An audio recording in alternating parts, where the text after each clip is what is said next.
Well, joining me tonight is political analyst Brian Sobel and University of San Francisco professor of politics James Taylor. Thank you both for being here tonight. And of course, you can also tweet questions into us tonight by tweeting me at Ross@KTVU. Okay, let's start right away. She wants to abolish the Second Amendment. Does this really help Donald Trump to be speaking to this crowd? He's really preaching to the choir, isn't he? Talking to the NRA? Yes, absolutely. That should be his crowd. It is his crowd.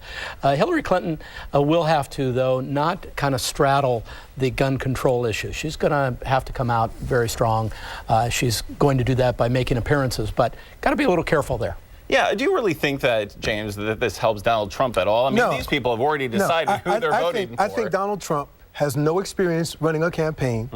It has benefited him up to this point, but this is the playoffs. This is at the point where Hillary Clinton knows this game, and she is going to tattoo Donald Trump with everything he's ever said that embarrasses him and embarrasses this country. And they've already started with commercials about women and Trump. So Trump has no idea what's about to come to him. Yeah, and how does this really play nationally? You know, the statistics say 83% of gun owners themselves want some sort of background checks. 90% of people in all, including gun owners, want background checks. Isn't really the popular vote on this issue with the Democrats and Hillary Clinton already? Well, I think basically yes. However, as you point out, even gun owners see that there's a limit to, you know, how much you want to keep people from owning guns without restrictions. I mean, you know, the idea of semi-automatic weapons and other things are very controversial. And the idea that Donald Trump wants to liberalize gun laws in a time when we have Sandy Hook and other major incidents, and then the extreme exaggeration that Hillary Clinton wants to abolish the Second Amendment. How does he fix that? I mean, Hillary Clinton is going to hold him to that, and he can't take that back. Exactly. He's put it out there, right? And he has to own it now, and she's going to make him own it. You know, when he spoke before the NRA today, it was really less about the gun policies and more about a campaign rally just raging against Hillary Clinton. Yeah. You know, he keeps saying all these things. She wants to abolish the Second Amendment. Are these things starting to stick? Is she not fighting back strongly enough? Well, not yet. James is right. I think you're going to see a ton of television commercials that force Trump on the issues that he's been hitting her on already. Yeah. And that's going to be the campaign as we move forward. Yeah. And let's talk about the polling. It's all over the board right now. There's a new New York Times CBS poll out that has Hillary Clinton up, I think, what, 6%? Fox News and Rasmussen have Donald Trump up between 3 and 5%. Yeah. What is going on out there, and what are the true numbers? Yeah.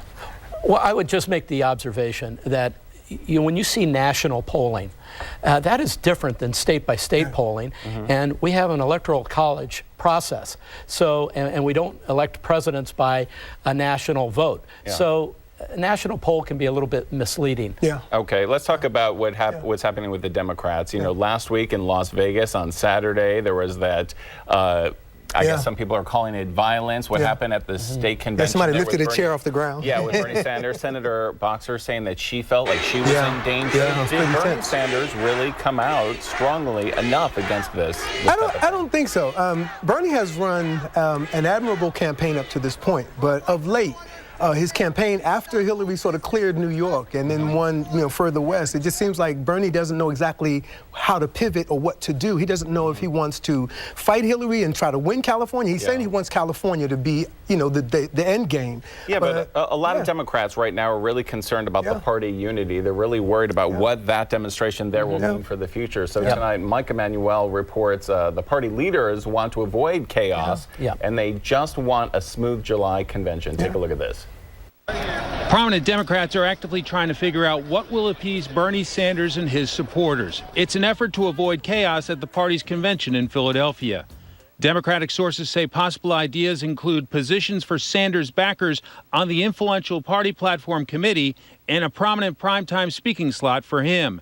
In South Dakota, former President Bill Clinton talked about finding unity. Because as Democrats, our job is to come together and say we're about the future, not the past, but we want a future we can all share. Yesterday, in a televised interview, Hillary Clinton put a lot of responsibility on Sanders. He has to do his part to unify. He said the other day that he will do everything possible to defeat Donald Trump. He said he'd work 7 days a week. I take him at his word. But Sanders continues fighting for every last delegate. He's on the trail in New Mexico today after spending most of the week in California.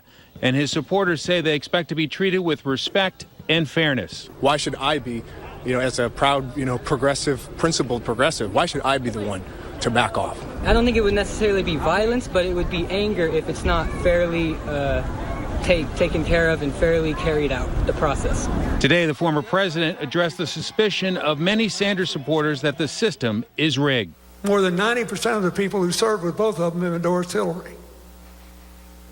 If you believe that they did it just because they're all part of some corrupt political establishment, there's no difference in Republicans and Democrats, you shouldn't vote for her. So far, the Democratic establishment is being very careful to avoid turning off millions of passionate would-be voters. I want to be respectful of the amazing job that Bernie Sanders and his followers have done, bringing our candidates to the right values, dramatically bringing out crowds and votes that are going to help us win in November. Yet Sanders is still trying to win in June. He has accepted an invitation to debate Clinton on Fox News in California ahead of the primary there.